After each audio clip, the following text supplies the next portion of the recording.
Kembali di Apa Kabar Indonesia Pagi, pemirsa. Hingga Selasa siang ini banjir masih merendam pusat perbelanjaan Mega Bekasi Hypermall setinggi 1 meter. Ya, untuk mengurangi debit air, 3 unit mesin pompa air kemudian diaktifkan. Nah, pemilik toko berharap banjir ini bisa segera surut agar mereka bisa beraktivitas kembali. Mobil yang terparkir juga tampak ini masih terendam banjir ya pemirsa, sedangkan barang-barang dagangan juga masih belum bisa dievakuasi dari mal begitu. Saat ini 3 unit mesin pompa air sedang diaktifkan guna mengurangi debit air. Kalau kita lihat ini dari video yang tampak, kalau masih setinggi atap mobil berarti kira-kira 1 meter lebih begitu ya Putri ya, genangan air yang masih terjadi di sana.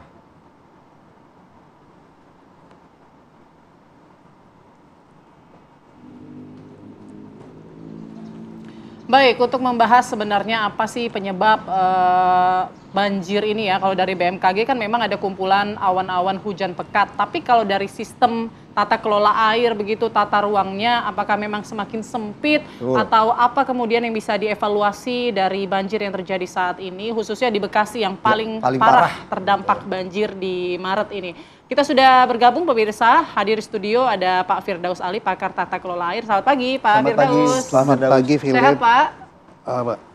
Alhamdulillah sehat Putri, selamat pagi. Sudah lama soalnya ya tidak muncul di layar kaca kita. Oke, mungkin langsung saja Pak, ini kan jadi pertanyaan publik juga mungkin ya, hujan ini mungkin curah hujannya nggak terlalu tinggi begitu dibandingkan dengan 2020 kan begitu ya. Banyak yang membandingkan dengan banjir yang terjadi di 2020. Tapi khusus Bekasi ini menarik karena dia paling parah terdampak dibandingkan Jakarta, Tangerang, dan wilayah lainnya di Jabodetabek. Nah, sebetulnya apa sih yang menjadi penyebab begitu? Apakah tata kelola airnya memang semakin sempit atau kurang maksimal begitu atau bagaimana? Putri, pertanyaan bagus sekali ya. Saya selalu menjelaskan, kok banjir lagi sih, banjir lagi gitu kan. Saya bilang banjir itu suatu keniscayaan. Kenapa? Karena ya dalam desain ya sistem pematusan suatu kawasan wilayah atau kita sebut juga dengan drainase, kita itu menghitung misalkan kala ulang 5 tahun, kala ulang 10 tahun, 15 tahun, sampai 50 tahun, sampai 100 tahun. Artinya apa? Ada probability yang kita izinkan kejadian tadi, 5 tahun, 10 tahun, 20 tahun, 50 tahun gitu. Sehingga akan mempengaruhi desain dari infrastrukturnya tadi. Which is itu artinya probability-nya ada. Kenapa? Paris juga banjir, London juga banjir, di mana-mana banjir gitu. Nah, tapi tadi mereka punya ukuran bahwa ini akan boleh terjadi hanya 25 tahun sekali. Ini akan boleh terjadi cuma 100 tahun sekali. Nah, konsekuensinya apa? Mereka butuh infrastruktur dengan biaya yang lebih mahal sekali. Dan butuh sistem drainase yang lebih andal. Singapura juga banjir berapa minggu yang lalu gitu kan. Nah, persoalannya tadi, kita tidak siap dengan infrastruktur. Itu pertama. Kedua adalah, ya di luar negeri, mereka betul-betul ketat sekali dengan pengendalian ruang. Terutama ruang hulu. Kenapa? Karena kota itu kan hanya menampung dari hulu sebagian besar dalam kota. Ya sebagian gitu kan. Nah, konteksnya dengan Jakarta dan sekitarnya terutama Bekasi ya, hulunya kan berubah dengan sangat cepat sekali. Di ruang resapan sudah berkurang ya, dan dasnya juga rusak. Ya, jadi ketika curah hujan ya tinggi, saya belum bicara ekstrim ya. Ya, otomatis kemudian yang terjadi adalah ya apa yang kita hadapi dalam beberapa hari terakhir ini gitu ya, terutama di Bekasi dan di Jakarta. Lalu kemudian Bekasi itu kan sangat masif sekali. Ya, pertanyaan yang diberikan ke saya, kok bisa Bekasi lebih parah lagi gitu kan. Ya, saya katakan bahwa ya kota Jakarta kan tumbuh dengan pesat dan kemudian sudah mendekati saturasi. Lalu kemudian entitas bisnis properti kan juga berkembang di luar wilayah DKI Jakarta. Yaitu dimanfaatkan oleh Bekasi, misalkan oleh Tangerang Selatan, dimanfaatkan oleh Depok, dimanfaatkan oleh Tangerang sendiri. Dan ini yang membuat perubahan pola tata ruangnya bergerak dengan cepat sekali. 5 tahun itu perubahannya sangat drastis sekali loh. Ya, jadi kalau dibandingkan tahun 2020 nggak separah itu banget gitu kan. Ya, 5 tahun yang lalu itu perubahannya juga sangat drastis sekali. Evaluasi gitu. Setiap 5 tahun ini nggak berjalan atau gimana tuh? Ya sebetulnya ya diwajibkan dievaluasi, tetapi tadi yang paling berat itulah kendali tata ruang itu kan tidak berlaku sebetulnya. Apa nih faktor penyebabnya tata ruang kita kemudian belum maksimal? Ya. Tapi nanti mungkin ya dijawab ya. Usai jeda berikut Pak Firdaus, sesaat lagi kami akan kembali. yang mana memang kita lihat banjir ini masih mencapai 50 cm ya, Putri, sehingga juga masih membuat warga beberapa mengungsi begitu. Dan kembali kami akan mengajak Anda untuk melanjutkan dialog kami dengan Pak Firdaus yang memang di segmen sebelumnya saya menggarisbawahi bahwa ini ada tata kelola ruang dan juga tata kelola air yang tidak berjalan seiringan, yang artinya kemudian apa yang harus dilakukan oleh pemerintah saat ini agar bencana banjir ini bisa diminimalisir, Pak? Ya. Oke, jadi ruang di hulu memang sulit untuk dikembalikan.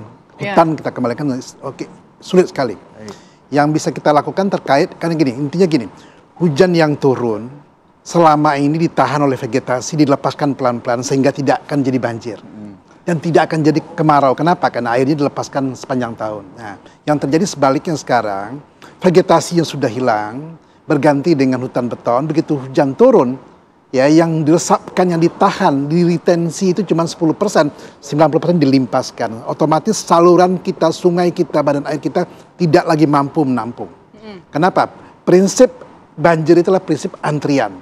Kenapa? Begitu hujan turun, dia berebut, ya, kalau dia nggak meresap, dia berebut mencari tempat yang lebih rendah. Ya, analogi begini, kita masuk ke gedung pertunjukan, masuk tertib, semua pintu dibuka, lalu kemudian duduk dengan rapi, tiba-tiba ada alarm bunyi kebakaran. Semua pintu dibuka, orang dalam hitungan detik yang sama ingin meloncat keluar, yang terjadi apa? Kepanikan dan kemudian terinjak-injak. Dia banjir, analoginya sama sekali. Nah, intinya begini, kita harus menahan meritens air tadi sehingga dia nggak langsung meluncur ke hilir gitu kan. Nah, cara meritensnya sekarang apa? Bangun infrastruktur retensi seperti bendungan, situ, embung, waduk tadi. Tapi kan persoalannya lahannya kan terbatas. Iya, lahan kita makin sempit nih. Nah, jangan jadi juga alasan di luar negeri juga negara juga berkembang. Itu bagaimana mereka bisa? Menggunakan ruang bawah tanah.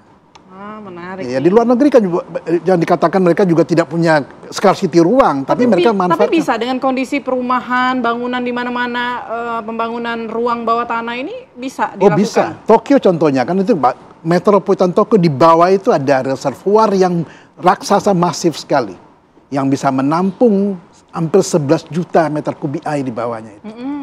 Ketika banjir, ketika salju mencair, misalkan bulan Maret atau mendekati April gitu kan, hujan berturun bersama dengan salju cair.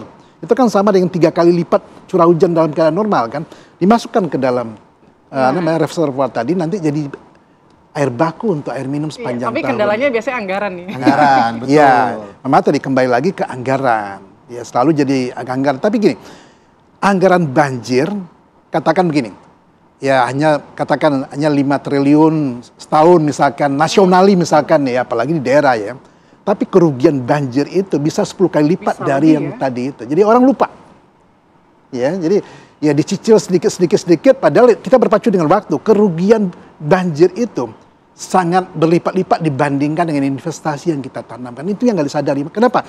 China kemudian invest, Korea invest, Jepang invest, Amerika invest, Eropa invest. Karena dia tahu, jika terjadi bencana banjir, kerugiannya ekonomi mereka jauh lebih masif dibandingkan dengan investasi yang mereka tanamkan. Ini yang belum kita pahami bersama masalahnya gitu. Oke, tata ruang bawah tanah ini mungkin dilakukan di Jabodetabek lah ya. Kenapa tidak mungkin, Putri? Oke, tapi sudah pernah diusulkan belum, Pak?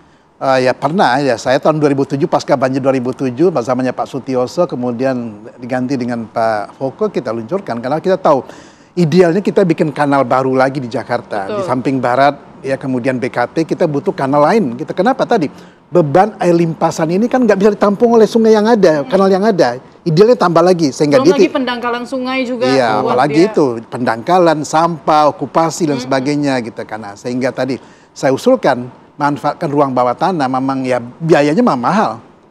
Ya, tapi kan kemudian tidak dilaksanakan. Ya, kalau dibangun sekarang harganya juga udah berlipat gitu kan. Tetapi sekali lagi saya katakan bahwa inovasi untuk menyelesaikan masalah itu terbuka luas sekali. Hanya tadi butuh komitmen yang kuat, butuh dukungan fiskal. Kan tidak sepenuhnya, tidak harus dibiayai oleh APBD, APBN. Gimana kan? caranya? Ya, di sini ada kemudian ya investor bisa masuk selama tadi bahwa fungsi dari infrastruktur tadi itu multifungsi. Ya, seperti di Malaysia ada smart tunnel kan. Mereka berfungsi pada musim hujan adalah untuk banjir. musim tidak hujan kan highway, jalan tol Jadi berbayar. jalan tol. Jadi bisa membiayai. Bisa dirinya membiayai, kan selalu gini, kita bisa bangun tapi tidak bisa membiayai mengoperasikannya, itu kan masalah gitu kan. Nah, ya, sebetulnya banyak way out-nya, tapi tadi lagi saya katakan kita terokupasi dengan pikiran kita bahwa tadi udahlah nanti aja deh. Kalau udah banjir lagi baru kita diskusi, kita rapat, kita bahas. Jadi kita bukan Kalau kata bahasa sekarang nih tarsok-tarsok, ntar besok kan begitu ya pembahasannya. Baik, Iya. tentunya kita berharap bagaimana inovasi-inovasi ini bisa meminimalisir banjir di Jabodetabek untuk kedepannya begitu ya Pak Firdaus. Terima kasih banyak atas Sama-sama, waktunya pada pagi hari. Menarik Putri. tadi ya, ruang bawah tanah begitu ya, fungsinya bisa multifungsi begitu ya, bisa jalan tol, namun kalau banjir hujan bisa dialihkan sebagai saluran air. Baik. Bisa jadi air baku juga. Iya betul, sebagai air baku juga. Baik, menarik sekali pembahasan kita, tapi kita harus jeda terlebih dahulu pemirsa. Usai jeda kita akan hadirkan beragam kabar viral di usai jeda berikut. Tetap